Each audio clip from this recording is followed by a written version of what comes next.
Howdy! It's another completely unnecessary podcast, Tuesday, February 15th, 2022.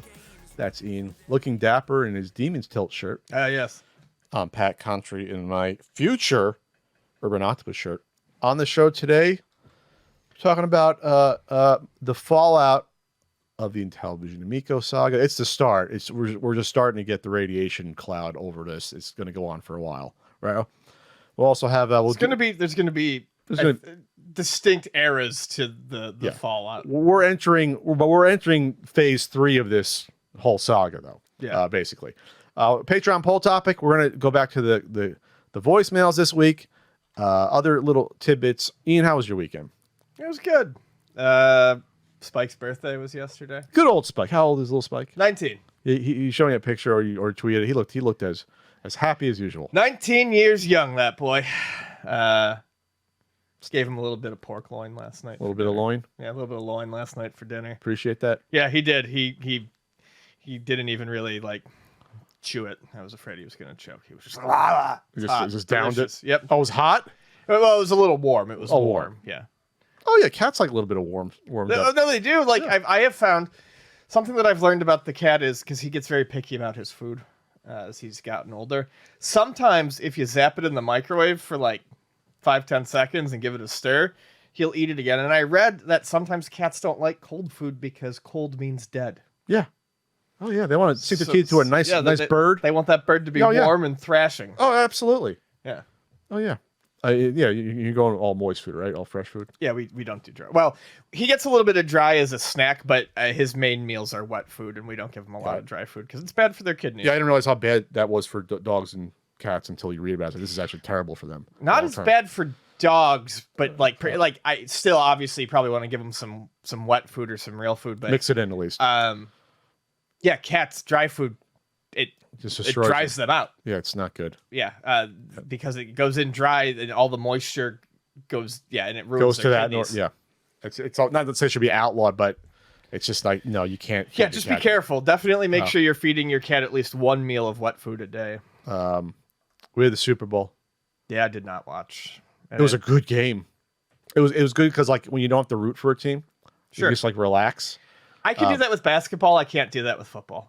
I can watch. Root for a team? I can watch basketball and just enjoy the game between two teams. I can't watch football just to watch football. I've got to care about the team. Well, the LA Rams got it. They were there 2 years ago with Jared Goff. They traded up for Matt Stafford, and then they got Von Miller for their defense to shore up their defense. It's sports talk, and they went all in on this season, and it worked. Obviously, it worked. And they beat the Bengals with young Joe Burrow quarterback. They call him Joe Shyster for some reason. That's his nickname. One of his reasons. I was like, what? Or something like that. Good game. But we know why you like the Super Bowl: the food and the commercials. So we always do. Castle Country is one of the rare times Frank comes over and hangs out here. It isn't like even driving. It was Frank and his sister and his old hippie acting pal Richard, who was awesome. I love Richard. And we did sandwiches from Olive Tree, and then I buy the sides. Vaughn's has the best sides in the area for the supermarket, by the way. Red, white, and blue potato salad. Intermittent fasting. Red potato, blue cheese, and bacon. It's the best potato salad you will ever have. Yeah, you ever have. Thinking I might make some of that today, actually, because I've got leftover blue cheese because I made Brussels sprouts with blue cheese over the weekend.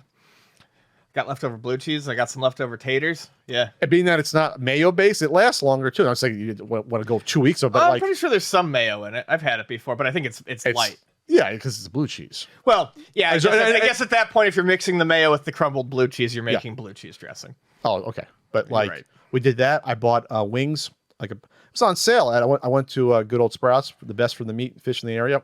Only $5 a pound for wings, buffalo wings. $5. So got a pound and a half, put in the oven. Frank ate only 3. Let me tell you something about my parties. When Pat throws a party, the rare occasion, I go all out. I want my guests fat and happy. I want them to be well fed. I don't want them to ever be like, well, there isn't enough. I overbuy. But you always talk about having too much leftovers. Yes. I don't learn my lesson. I always buy a pound and I bought a pound and a half of for 4 people, and so we had sandwiches I got 2 sandwiches. I ate a full sandwich. The other one I'm going to eat later. And I paid for my sandwiches. Before you say, oh, but no. I ate a whole sandwich, the sides. I do chips and salsa. My sister gave me the loveliest thing ever when I was in Jersey. It's a platter that's shaped like a pepper, Ian, with 2 compartments, the top for the salsa, the bottom for the chips. Once a year, I wash it. I put it out. It was barely touched. And I'm like, just in the fact that by the platter alone and the representation, it should have been dove at that. Yeah. I always got that. I get regular chips. Sometimes pretzels, not this year. Frank likes pretzels. And I always get Cool Ranch Doritos. I'm a big pretzels guy. I always get Cool Ranch Doritos. That's my all-time favorite chip. And that's usually the only chip I ever eat. I'm never hunkering for chips except for Cool Ranch. So really? Yes, for some reason. I don't like regular Doritos. I just like Cool Ranch. So got that. And the wings were barely touched. Sandwiches were eaten. Sides were barely touched. And then I get my, I love the cheap cupcakes. I love this cupcakes where they do like a dozen and they put the little, they do, vanilla and chocolate like the whipped cream frosting. But the frosting's all the same but different colors. Yeah. I love those cupcakes. No, me too. I don't know why. They bake them fresh. The cake is actually moist. And it's the worst. It's just like a sugar swirl thing, like basically. It's literally just whipped cream. It's just whipped cream. It's whipped cream with a lot of sugar is basically what that frosting is. Okay. It's not the worst thing in the world, but whipped cream is not that bad, but they add sugar to the whipped cream. It's delicious. He's going to take one home because I can't eat the rest now. I was the only one that ate them. They're wonderful. Frank didn't have any. Frank used to eat them. He stopped eating them. So the point is that like I get depressed because like people are happy here, but it's like Frank took home his bag of chips. I got the Lay's. He loves the regular Lay's potato chip, just a regular potato chip.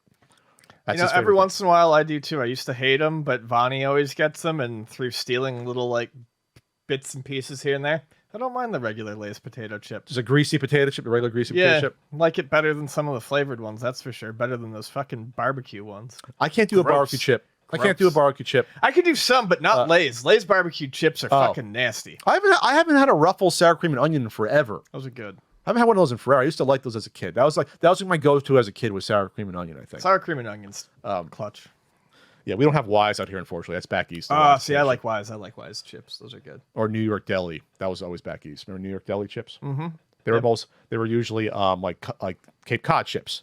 They were like what are they called? They taste stale. No, that's how they're cooked differently. They're I can't remember the term. They're different. Cape Cod chips. Kettle chipped. They're like kettle cooked. Yeah. Kettle chips. But back 20 years ago, there were no chips like that. Like now it's all over the place, kettle chips. But back then it was like Cape Cod chips and like maybe New York Deli did it, maybe.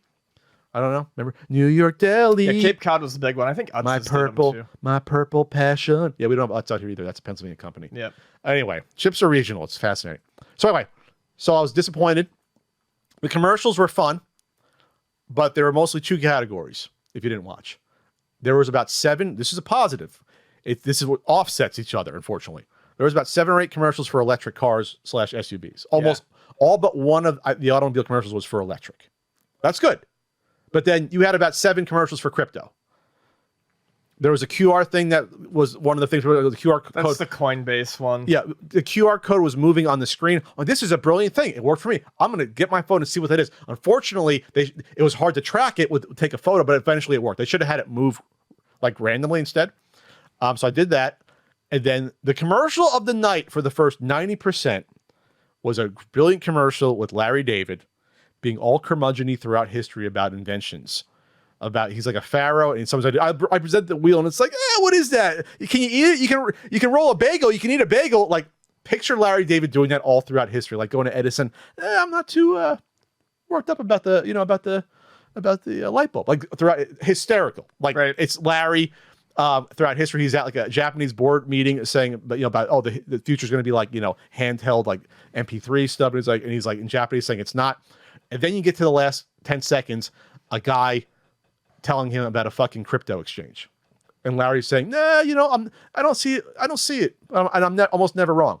And so, boy, was that like the most disappointing denouement to a commercial I'd ever seen in my life.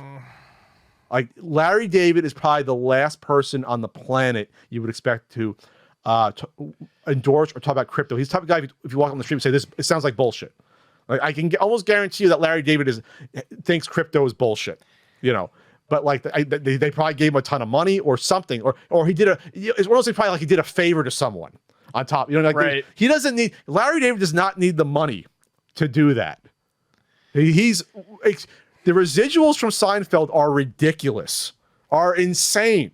So like, why did Larry David do that? I'd love to know that, because like, boy, some people were like disappointed by that. They're like, oh my God. It is disappointing. And the thing is, I hate that fucking argument. People try to make that argument all the time because the light bulb did something better. Well, that was the whole premise of the commercial, was like he was always wrong about these things. So he's going to be wrong about crypto. No, I know, but I'm saying when people try to say that about crypto's not doing anything better. Yeah. One of the best tweets I saw was, you know why cryptocurrency isn't money? You don't have to advertise money. They were basically Right, yeah, I saw that. Yeah. No, you don't have to advertise money. It's not, at this point, we know crypto's not money. That ship has sailed. Right. Don't tell me it's the fucking it's the currency in El Salvador or something. Like, no, it's not. Stop it. And all that shit's bullshit too once you actually look into it, like the people that are pumping that stuff. So now that's how you know how desperate it is.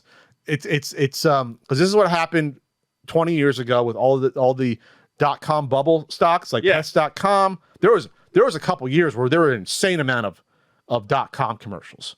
Like we're talking like 99, 2000, or 90, like those like 2-3 years where like it was a ton of them right before the crash came. Right before that crash came around the turn of the century. And I see it being the same thing. They have to hook the new fresh blood, the fresh money to come in in order to keep the prices going. Yeah. That's it. They need liquidity. They need more people to come in. That's it. There's no inherent value to this. So if you can't keep bringing new people in. If more people can't come in to buy it, you can't keep the price where it's at. That's the bottom line. So it was a funny commercial. It was well produced. He was looking at the toilet. I go, oh, we're not animals. We go outside. Like, it's just a funny thing seeing Larry dressed up throughout history. And then there was the end. It was just like, I can't picture Larry ever being involved. Yeah, Larry's not buying or investing in crypto. I don't see him doing that. But that was the only. But that was like the only memorable one besides. That was about the only memorable one. There wasn't a lot of like funny, like overproduced ones. In terms of trailers, the Doctor Strange sequel looks insane because Sam Raimi's directing it. So the visuals are gonna be, and it's going to be what we all thought it's going to be the MCU version of the Spider-Man movie, where they're going to bring everything in, probably. Right. Is that supposed to take place after, or is it running concurrently to the Spider-Man movie? Originally, it was supposed to come out before. They had to rewrite the Spider-Man movie and like tinker some things around. I think and do some reshoots because of the delay. So this is supposed to happen after the Spider-Man. Yes, it's going to happen in order. But originally, it was going to be like multiverse and then Spider-Man. I think because then Doctor Strange knows how bad the multiverse is, but it probably works better reversing it because him unleashing it ties in now with this. With that, and of course, Wanda doing it in the Wanda series. I think it's going to be a trip. Especially because, again, it's Raimi. Raimi's a really interesting director. It looks like you're saying, what, like 3 hours it's supposed to be? The rough cut supposedly 3 hours. It probably won't end up like that, but 2.5, 240. But, yeah, I think it's going to be special. I think it's going to be. They only can do these big ass movies like this for so long, though. Eventually, they got to go back to smaller MCU movies. Yeah, I think I'll go see this one. Oh no, did you see the trailer? Or you want the horror visuals look like wow. Nice. Like I want people to be in the theater like scared, like, and hopefully that's what Raimi's going to bring to it. Like, is Wanda going to be a villain? Is she going to be an anti-hero? Like, people are like, there's the good news about this trailer is that it doesn't give away too much. Oh, that's good. Like, that's you don't like you know the plot where things are going to hell, like the whole multiverse, but like you don't know like who are these new characters? Like there's was it America Chavez is I think that one of the new characters introduced newer in the comics. Mm-hmm. She wears like an American shirt or whatever. And then there's a couple others, but like you don't know you don't know the plot beats, you don't know what's happening. So, which they did a good job looking back. I hate to give Sony credit. They did as good a job they could have done with that Spider-Man trailer because they didn't reveal anything about the plot beats really, besides the first 20 or so minutes. So I'm looking forward to it. Gotta support my buddy Sam. You want me to give you the teaser at the end, or no, not spoil anything? No, you can give me the teaser. Okay, you hear Patrick Stewart. Oh yeah, you told me that yesterday. So that's it. Yeah, you got your mutants. That's what I want. That's what I want. MAME turned 25. We missed it last week. We did. And I don't have a whole lot to say about MAME other than the fact that it's important and it's been... I mean, I started using it when it was just a couple years... No, I'm sorry. MAME turned 25. I was using MAME like right when it came out. I was using MAME... Terrifying to think about. I want to say 98 because when I got to college, I started looking more into, okay, I'm bored. You know, I know NES, or I'm NES emulator. Okay, then I was like, playing arcade games on your computer? How is that possible? Like, it blew my mind. And back then, it was only like 20 to 30 games supported. Like, it was super early on. Yeah, originally it was like, what, a handful of games? It was like some of the Namco games, you know? Pac-Man, Galaga, stuff like that. Yeah, I went Big from Bug. Nesticle to MAME. I probably did the same thing. And I remember MAME being interesting because it was a little bit more to kind of deal with. Yeah, because they didn't have the snappy interface at first. Right. But yeah, after my first girlfriend and I broke up, I went from NES emulation into just messing around with MAME and did a lot of that. And I mean, it grew by leaps and bounds with every year. It's insane. I didn't know they do weekly releases. Yeah. At this point, that's nuts. So it's obviously important for documenting the history of how this stuff works. It's almost like it's a side effect that you can play them. Yeah, that's what. That's the interesting thing about MAME, and I guess it felt that way when I started it too. The difference felt huge between something like the NES ROM community and the NES emulators and Super Nintendo emulators. Yeah, because NES emulators were not accurate because for a long it was time. like we just want to play these games for free. Yeah. Whereas the MAME aspect of it, like there was stuff that was emulated at that time that still didn't. Like, I remember they were emulating things on MAME that there was no way you could get the proper control input into for yet. Like, they hadn't figured... It was just emulating it to emulate it to learn about it. Gotcha. A lot of early, pin MAME was that way, too. It was just emulating the program files for the sake of doing it without attaching it to, a virtual pinball table. So, it actually was December 24th, 96. So, it seemed like the main community was a little late reporting this. Developer Nicola Salmoria began working on a single arcade hardware emulator such as Multipack. Nicola merged his emulators together under a single unified framework. And on February 5th, 97, that's February 5th, he released MAME.1. Okay, so that was the release date, but he started working with it. So he had a bunch of different emulators. He said, this doesn't make any sense to have different ones. Why not have one? Right. And I guess that was brilliant because at the time that wasn't done. Because I do remember, and I can't remember the names, although I bet you if I looked them up, I could find them. I remember there being specific game ones. Yeah, like a Pac-Man emulator, and then there was a Galaga emulator, and yeah, you had to get separate individual emulators for some of these. So Nicola, brilliant person before their time, because now you can't think of that all the front ends where it's you don't want to have to open up all these different emulators, and do all. I mean, you still have different emulators, but the packaging that together, I know it's brilliant. He had they had the foresight to be like, okay, this might be a thing. This might expand, Impressive shit. Unless you're Larry David. It's I play at home. So that was great. MoviePass is returning. Remember MoviePass? Remember pre-pandemic? Remember 2019 MoviePass? Mm-hmm. It was like a lifetime ago where we said this is insane. How are they making money? Well, they weren't. They were going bankrupt. We thought it was so MoviePass was oh, you pay whatever. You pay $10 a month, but MoviePass still has to purchase the tickets that you use that you go to the theater because the movie theater ain't losing money. So then how are they making money? What kind of scam is this? Then I always postulate, well, it must be they want to collect user data to sell it. Either way, they never got to profitability and they went under. And now it's coming back via an app that you're going to earn movie tickets by watching ads, and it's going to track your eyeballs and make sure you're watching the screen. It's a much better idea, in terms of profitability. At least they get something in return for it. I mean, the guarantee that you're watching this ad. Yeah, the platform supported, the business idea supported by the advertisers. That makes sense to do that. And it's a subscription. Let's see. Yeah, folded in 2019. CEO Stacy Spikes, that sounds like a combo character's name, said at a press event in Manhattan on Thursday. New subscription won't offer unlimited movies anymore. How could they ever do that? But instead introduce a tiered subscription system. Similar to fitness startup ClassPass, I'm not familiar with that, MoviePass customers will buy credits that they can then redeem for movie showings. We're going to have DLC, we're going to have little mini games. Well, that's basically what it is. It's like DLC, but to see movies. Using a feature called Pre-Show, MoviePass customers will get credits in exchange for watching ads on their phones. To make sure they're actually watching, the app will track users' eyeballs, Spike said. This is interesting. He bought the company in a bankruptcy court for a meager $14,000. Fuck, I would have bought it for that. For $14,000. That's it? No one saw any value in it? And apparently, he worked at the original company. he originally co-founded it, but the service only game Steam. So he originally co-founded it in 2011, but the service only game Steam in 2017. That was when the company introduced its $10 unlimited movie tickets deal. Spike says that at the time he questioned whether the $10 a month model was sustainable, and he says he was fired by the app's new owners in 2018 over those concerns. Well, he was right. I mean, like how could you think that we're going to let people see as many movies they want, but we still have to reimburse the like? How can you think that's sustainable? Like there's like there had to be taking money from the biz. Like how? Like what? What? People are like, this is great. It's like, enjoy it while it lasts, because people that were using it are like, this is insane. Everyone I know who had it knew that it was going to be a temporary thing, and they were just getting all of that season's movies out of the way. I can't even think of something that compares to like what this was.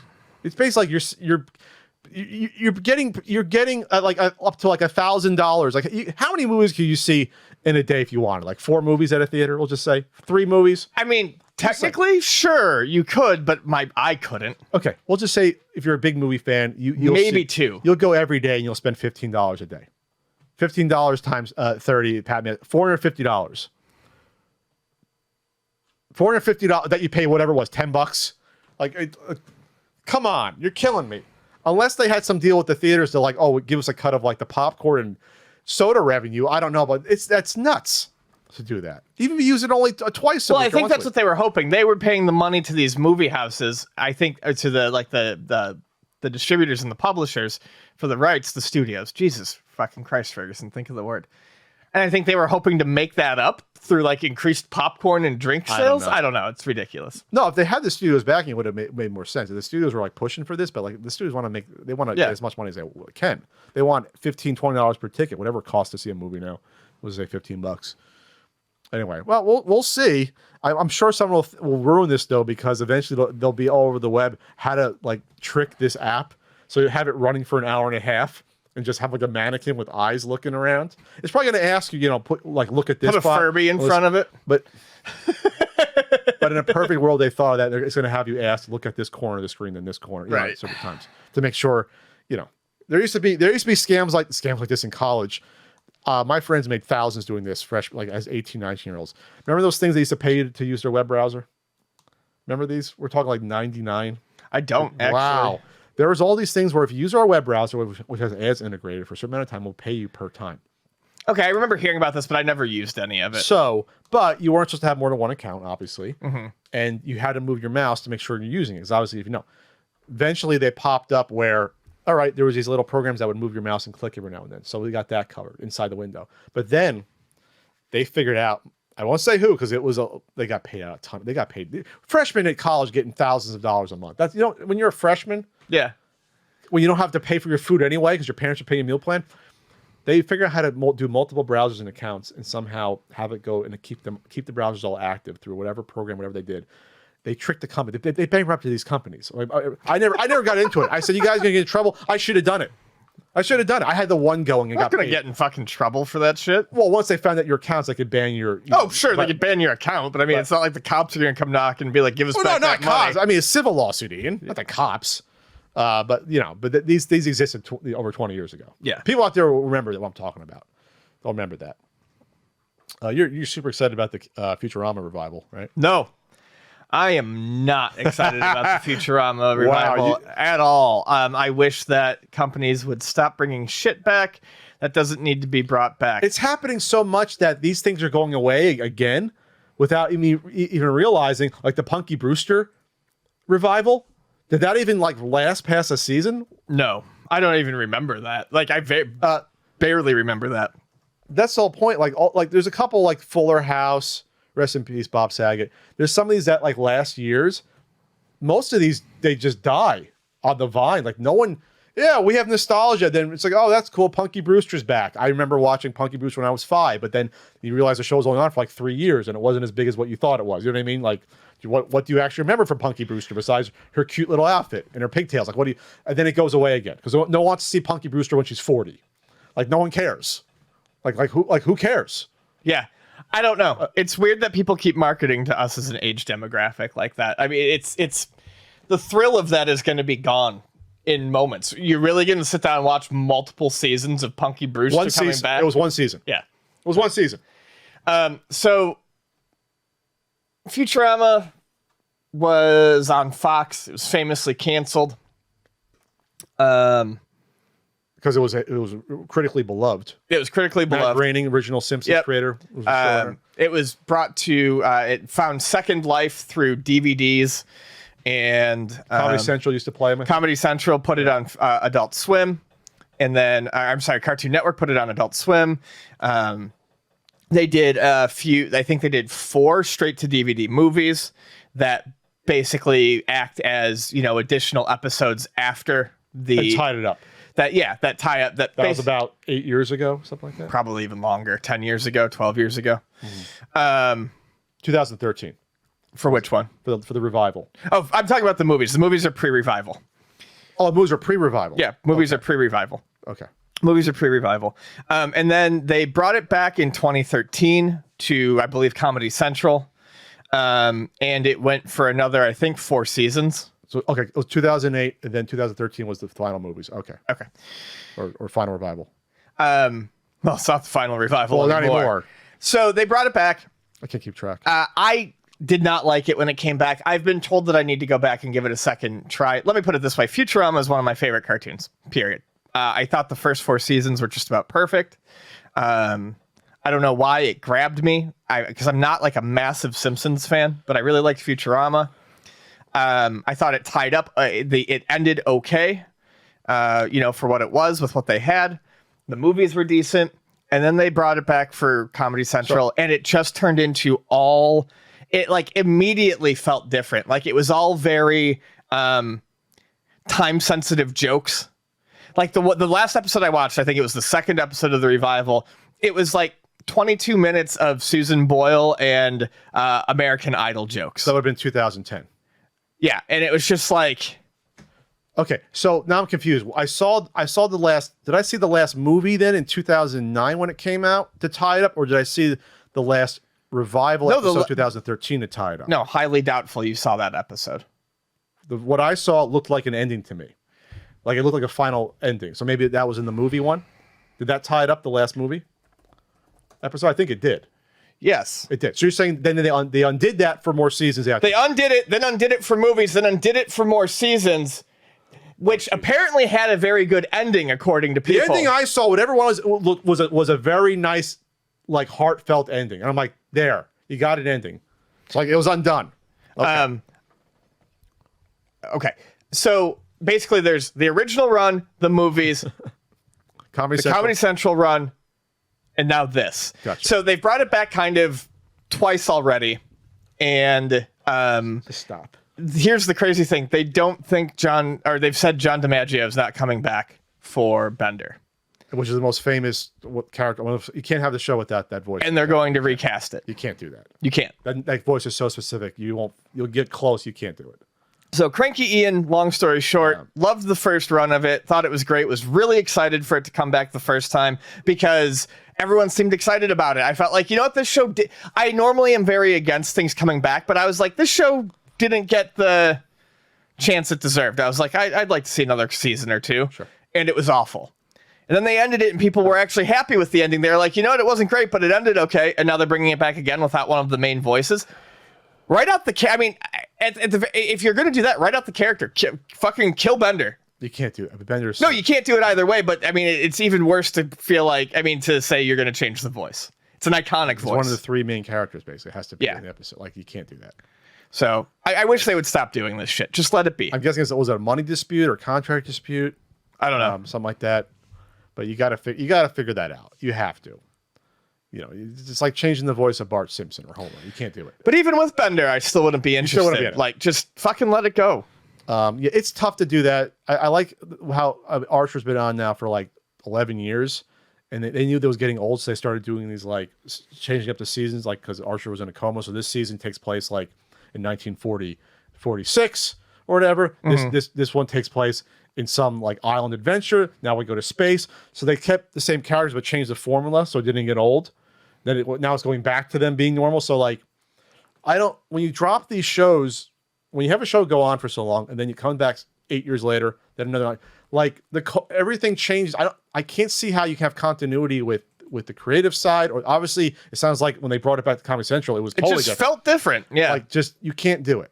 Either you got to keep it going forever, then things are going to change anyway. Like Simpsons has been on forever now, forever. But at least like, but it's been able to change gradually because it's been around for as long as it has been. Or like Family Guy was off the air for like a year and a half, 2 years. They brought it back, so it's like, okay, it's not that long. But this is ridiculous. Like, come on, you do this every 10 years until Katie Siegel's like 95 years old, still doing the voice of Leela. Is that what you're gonna do? It's just you got to at some point you got to move on. This is where nostalgia just keeps you from moving on, and it's ridiculous. Yep. I'm never moving on from UltimateNintendo.com though. Nope. Every week we're gonna pump it. We got certain NES and SNES guidebooks. Larry David loves them.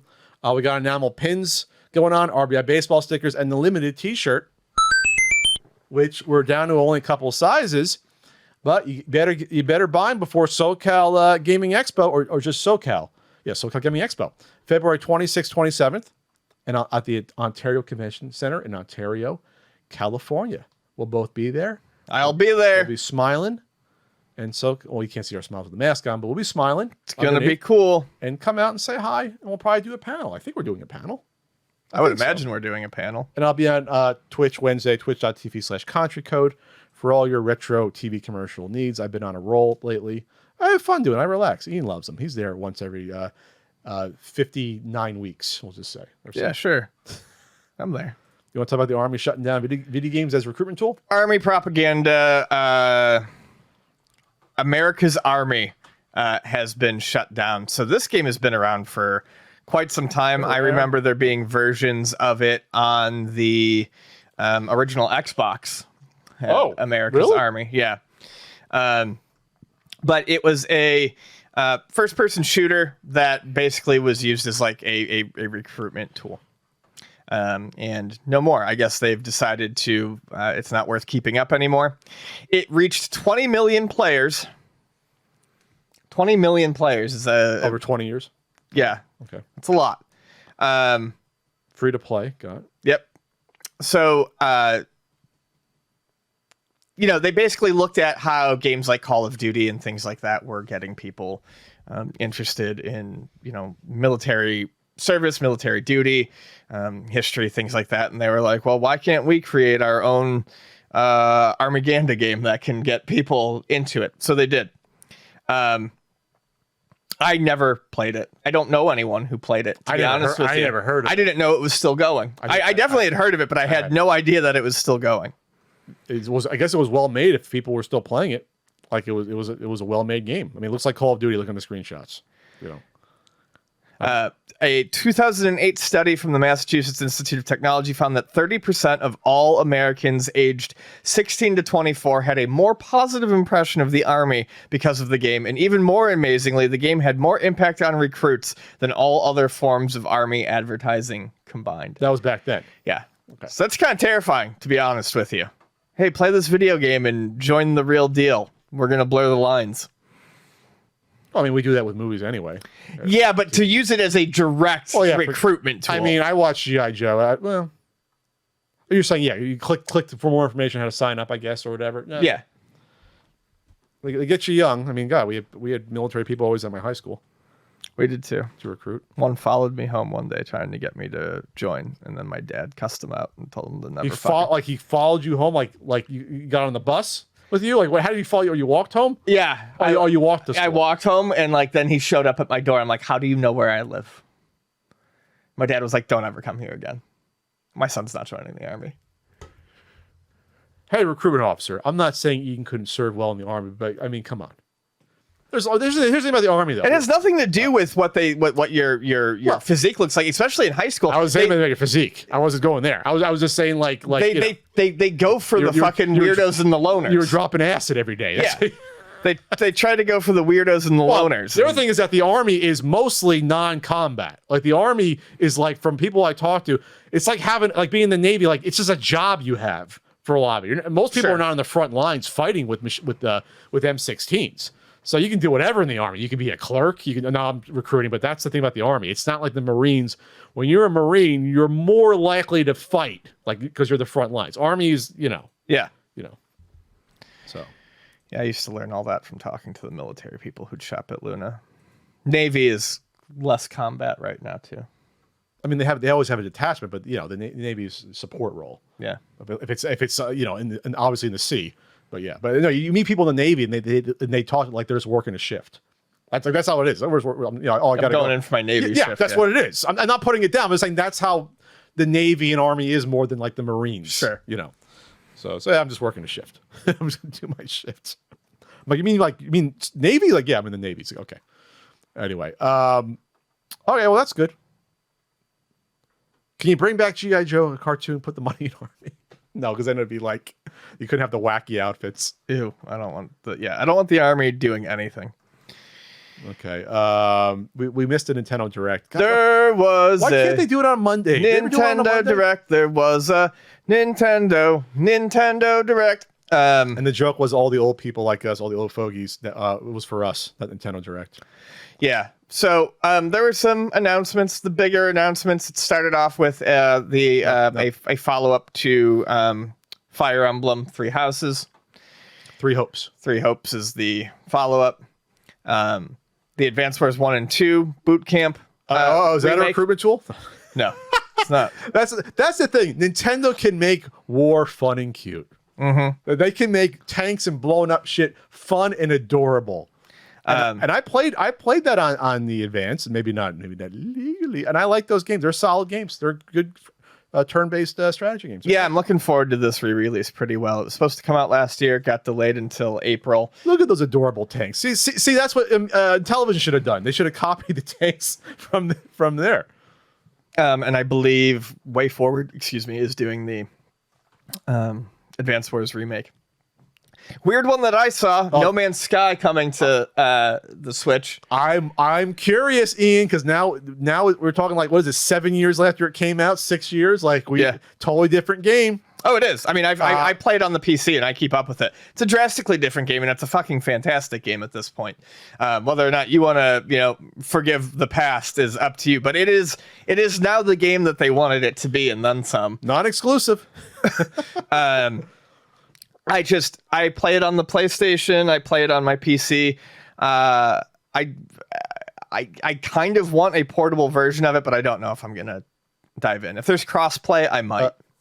It's gonna obviously do I think gangbusters. I mean, it's 100 million people have the Switch. 100 million people. Yeah. That this might be. I'm not saying for all, it might be the first time. To many people, like, oh, look at this game. Okay. Well, it's the right time for it to come out because, like you said, it's actually a game now. This one, I'm nervous about, but cautiously optimistic. Okay. Mario Strikers Battle League. Okay. The Mario Strikers games, especially the GameCube one, was a lot of fun. I like the Mario sports games. Looks a lot like the GameCube one. The Wii one felt a little different. I didn't love it as much. So they announced the new Mario Strikers. It's going to support 8 players on one system. Wow, local. Yeah. Something that, the Amiga said it was going to do, but they've never shown that. 8 players on one system. It's going to have online leagues, which I think is really fun. You can play with up to 20 other people in an online league. Create your own league with your friends. Be like, yep. That's pretty cool. I've done that in. You gotta make sure you're doing it with people who are actually going to show up and play their games. Oh, sure. But it's fun. I did it. I used to do that back when MLB The Show used to have that as an option, online leagues. Okay. That was a lot of fun to do. So I would do that. I'm nervous because it was around this time last year that they did a direct. And it was around this time last year that they announced Mario Golf Super Rush. For release in June, which is when this is getting released. And June was when I was gravely disappointed with Mario Golf. You were so Rush. stoked. I'm sorry, you were so stoked for that. So bummed about that game. Has there been any updates that have fixed any of this? I've never gone back to it. Wow, I'm done. So when Mario Strikers Battle League comes out, maybe I'll see if I can get $10 in store credit for my Mario Super Rush Golf Super Rush. You didn't like even anything from that? You didn't like even just going through the regular? There's just better golf. It left a really bad taste in my mouth. I'm sorry, Ian. Splatoon 3 looks good. They showed a bunch of update stuff for Salmon Run. Salmon Run is the PvE mode in Splatoon. So it's not competitive against actual humans. What's E? Player versus enemy? Yeah, player versus enemy. Okay. So it's, you get your squad of up to 4 and you go against waves of these, what they call, I think, salmonids, which are different robot fish creatures. That's pretty cute. Vani likes to play that mode, and it looks like a lot of fun. She plays it in the original Splatoon 2. And I'm actually pretty excited. That's gonna be a bigger part of the third one. It looks like it's gonna be a bigger part. Yeah. They're adorable. The crazy looking salmon, like zombie salmon. Yeah, they're fucking weird. That's awesome. Chrono Cross: The Radical Dreamers Edition. It's Chrono Cross. I never played it. I bought the original game because I bought every fucking Square RPG that came out on the PlayStation, lent it to a friend, and never got it back again. I know people were disappointed with it. They didn't like it as much as Chrono Trigger. I think as time has gone on, people have learned to look back on it a little bit more positively. Okay. I don't recall playing that. I'm trying to remember if I played that one. I never did. Like, I know a lot of people who played it who never played Chrono Trigger fucking loved it. Okay, so maybe it's... So, I think it was one of those things where at the time it came out, it was a matter of expectations. Sure. They wanted it to be something that it wasn't. Watchmen movie's great if you never read the novel. That's basically something like that. All right, what's next? Portal Companion Collection. I love the Portal games. It's the first 2 Portal games put together. Would really love to see a part 3. I've never played Portal. They're so fucking good. They're so They good. look ingenious. They're incredible. One of the few games that was like hyped to me for years and years before I finally played it, because I got to Portal really late, and when I played it, I was like, this is better than I was led to believe. Better. Okay. Better than I was led to believe. The first Portal is maybe 3 hours from start to finish, 2.5 hours. You can play it like a movie, and it's best to do it. And I would say play the first Portal in 1 or maybe 2 sessions. It's fantastic. This next one is like, this is a brilliant sort of shot in the arm. We're 5 years into the Switch. It doesn't seem like that long. We're 5 years into it. It seems like it was like 2.5, 3 years. Yeah. Nintendo Switch Sports, the most natural sort of game that you can have for this, because the original one that tried to do it, what the fuck was the one we forgot about? 1-2 Switch, whatever it was. Oh yeah. This is the game that we want now. 15 years later, us old ass people that were in our 20s playing.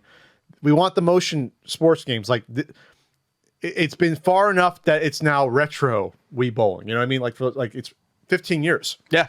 And so you don't get all the sports. People were upset. You didn't have a baseball. There wasn't boxing. The boxing sucked. Boxing was the worst one because the nunchuck never worked. The boxing sucked. Baseball was fun though. Baseball was fun. It just sometimes took a little bit longer than it needed. Baseball was fun. But baseball was fun. And I can see them maybe adding something. They're already planning to add stuff back. They're planning to add golf. You're going to get golf again because golf was always pretty good. Golf was good. But you're going to get bowling, which is obviously the big one. Yes. You get bowling, you get tennis. Those are always the two big ones. Those are the 2 big ones. And then you get the, I can't remember what it's not. The sword game thing looks fun. Which is from Sports Resort. Okay. Which Sony had their version on their Go thing. Badminton is from Sports Resort. It's 2 games from the first Wii Sports. It's bowling and tennis. It's 2 games from Resort. Okay. It's the sword game and badminton. And then it's 2 new games, the soccer and the volleyball. You get a soccer game where you can put it on. You can put the strap on your leg to kick. Okay, I'm gonna pass on that. I was saying I don't want people are gonna be hitting their toes on their coffee table. Badminton looks fun. It probably works somewhat like tennis, but you can do overhead, obviously. So that's cool. They demoed it live, which was cute. They demoed the volleyball live. The volleyball live. That's right. There's volleyball. That's right. They demoed the volleyball, so you put your hands up and you can spike. I'm like, okay, that's cool. And then Chambara, that's the sword thing. That's the swords, yeah. Never heard that name in my life. And then, like you said, you're going to get golf. Golf is being added later, and I can't remember what else they said. Something from Wii Sports Resort. This is what I buy, like 3 Switch games a year. This is one of the ones I will buy. This looks fun. Yeah, I'll buy this almost entirely just to bowl on online with friends. I mean, will this be like Clubhouse games, or it's only $40 instead of 60? I would probably do that because if you price it'll be 60. But if you price like at 40, you'll sell 20 million of these. I think you'll get so many of the Switch people that will probably buy these. Like this will be a huge. I think what's going to happen is I wouldn't be surprised to see possibly a especially once the update comes. I wouldn't be surprised to see a bundle this Christmas with the Switch and Switch Sports, and they'll just throw it in to keep the lifespan going. Yeah, I think it'd be a good way to move more units. Online play test is February 18th to 20th. Yeah, I was gonna say it's this weekend. Wow, so I might try to check it out. That's pretty cool to do that. But like, oh, how does it work? Or If bowling feedback. is one of the games, I'll check it out. But I think this will be the new party game for the next 10 years. Like if you have a Switch, which a lot of people have, hey, and at this point everyone has like 4 Joy-Cons anyway, so you don't even pass it around. You can probably, but if you have to pass it around, who cares? It'll be interesting to see if people pick it back up again and love it as much as they did the first time. Well, it'll probably be a little more accurate, all this years later, and a little smoothed out, and in HD. And then Mario Kart 8 Deluxe. This made me Squeal. so happy. Because they're saying, oh, we're going to do a Smash Brothers version of Mario Kart as the next one. Which is fine, and I think they're going to, because they're already headed in that direction. You already got plenty of non-Mario characters in Mario Kart. But this is going to keep them going. This is why I think they're doing this.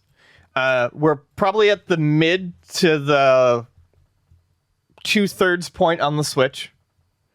Maybe, yeah. But so I think they got into a weird. There's always been one Mario Kart per system. They got into a weird situation with the Wii U because no one bought the fucking Wii U, and the game was good. And it was a great game. So there was a perfectly good. Yeah. There's a perfectly good Mario Kart that could be released on the Switch. So they deluxed it. The same way that Breath of the Wild was supposed to be a Wii U release. I think if they were going to do a Mario Kart 9, they would have needed to have done it a year ago. Or even 2 years ago. Because now if they release a Mario Kart 9 on the Switch, it's close enough to the end of that lifespan where they're going to be tempted, I think, to do a deluxe version. I think they want to kind of give themselves a soft reset. They want Mario Kart 9 to be on the next system. Sure. So, and that's great by me because when Mario Kart has been around for 8 iterations now. Nintendo has refined Mario Kart down to what they want it to play like. We have been seeing Mario Kart heading in this direction, little by little, more and more refined over the generations. And they finally kind of got it where they want. They've got 48 fucking tracks in this game with all the DLC. Right now, 48. It was 16 original, 32 add-ons? No, it was 32 original and 16 add-ons, I think. Yeah. Okay.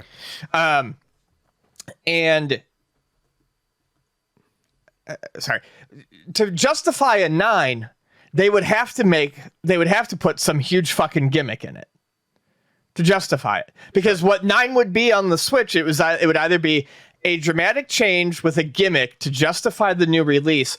Otherwise, you're going to be playing Mario Kart 8 with less courses. That's what 9's going to be. Yeah. So by default. Yeah, I never felt like a 9 made sense, and people have been clamoring for it. I know the people who are super hardcore into it. Well, everyone plays these same cars and stuff like that, and there is kind of a meta, game to it. But this is the better idea. What they announced is 48. 48. So they're going to double the amount of courses in Mario Kart 8, a game that does not have any shortage of fucking courses to begin with, by upgrading and basically remaking 48 courses from Mario Kart's past. So this is your ultimate version.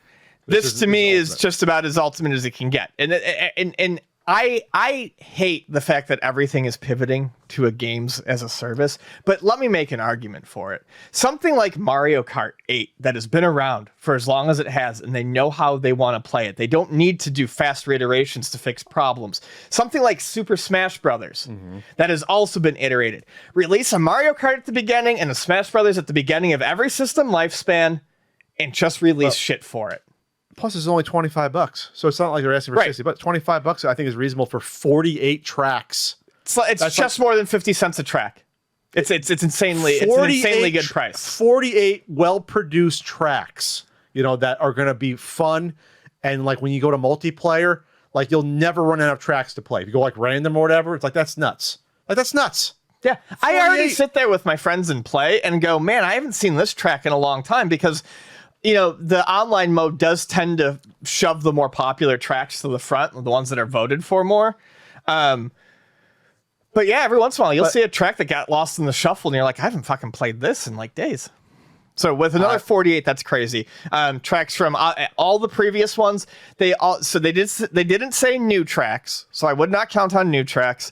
However, they did say that some tracks are coming from the iPhone game.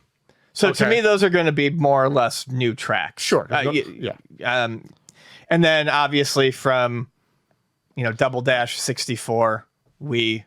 Sure. Game Boy. But the ones that they do from the Switch, or I'm sorry, the ones they do from the Super Nintendo and the Game Boy Advance are going to feel like new tracks anyways, because you're going from the 2D into a 3D space. So a lot of it's going to feel fresh. But hear me out. Why couldn't Nintendo, because you're talking about doing new tracks, it's the same game engine, same mechanics, you don't have to reinvent the wheel. What if they just did this every 3 years and just said, here's 48 new tracks with $25? That's what I'm saying. Games as service. That's literally what I'm talking about. I mean, without actually shifting to Mario Kart 9. We're just going to get you to buy the same. That's what I'm saying. At the start of every console generation, at the start of every Nintendo console generation, release a Mario Kart and a Smash, and then just update it every few years. Yes. Because, like, here's the thing. I'm in love how smooth and how perfected the game mechanics are, how the slide, the friction slide, whatever you call it, and the different, how you really can customize your racer to how you want to race. Different, like, I can't picture them adding that much more to that. Like, there's so much there already. There's where an argument does pop up. People have found the ideal builds. So, like, if you play online, you're going to see a lot of people using, like, the baby buggy and the fucking tiny wheels. Well, then nerf it. Change up some stats. Yeah, exactly. Do what fighting games and Smash does. Yes. Change the stats. Yes. Or add more pieces and do some nerfing. And just change up the feel of it. You don't need a whole new game to do that. Because they did that with the Smash characters. They did alter some. Oh, there's all sorts of balance nerf upgrades. Make it a little more even then, because you don't want people gaming the system, or you don't want to see all people using the same carts and wheels. That gets dumb. But I don't want them to do like, I hate the game. I'll never play the GameCube version again. The Double Dash. I don't want to see a gimmick like that in a future potential game. We are at perfection right now. Yeah. I will gladly pay for updated tracks or updated features you add in, like maybe a different mode. They do like a different mode. You do not need to start from scratch ever again on Mario Kart. No, ever. It's ridiculous. We're good. I mean, the statement is ridiculous to me. It's like, I want to stay with Mario Kart 8. No, we want Mario Kart 9. The fact that we're at 8 and 9, like, you're not going to get anything different. I mean, the graphics aren't going to get that much better. Like, you don't need better graphics than what we have. They're cartoony graphics. They look great. It looks like a CG, Pixar movie. They're doing a freaking Mario movie. It's going to look probably somewhat similar. So we're good. Yeah, very happy to see that. Then you got Xenoblade on here.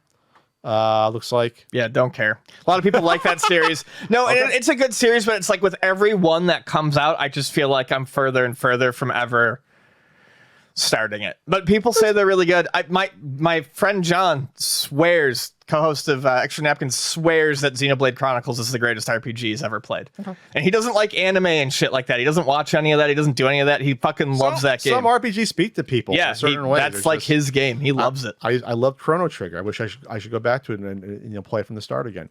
I probably couldn't tell you anything about it. And then for Switch Online, you got what they call Earthbound Beginnings, Mother 1 and 2.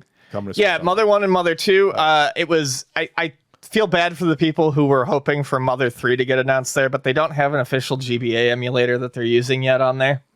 So I wouldn't have expected it. They also don't have their own translation of it. I think people just assume that Nintendo's going to reach out and be like, yes, sir, Mr. Translator, man, we're going to pay you the money for this translation and use it. And that's just not, I don't see that being something Nintendo would ever do. Because it might be acknowledging the piracy part of it, maybe? No, it might just be acknowledging that, there's a market. I don't know. Nintendo's fucking weird sometimes. Well, you had to acknowledge that it was used for people who are playing on an emulator. You know what I mean? Like, they don't probably want to do that, but they could. Never say never. I mean, they don't have to mention any of that stuff. Well, no, but it's a backwards acknowledgement if you hired the person that did it. But I see what you're saying. But I think it'll eventually happen. I'm kind of flabbergasted they wouldn't have a GBA emulator. But like I said, the handhelds are sort of like they don't have one on the Switch. The handhelds are sort of like the lost consoles for Nintendo. Like once they're gone, it's like they're out of mind, out of sight, out of mind. Yeah. Like will we ever see like Game Boy games on the Switch? Probably not. Like what's the point? Probably not, no. Like a Game Boy sort of channel on Switch Online. That'd be cool. He would go nuts. He would go nuts. But you probably won't see it. So, that was good. That was a good long-ass intro.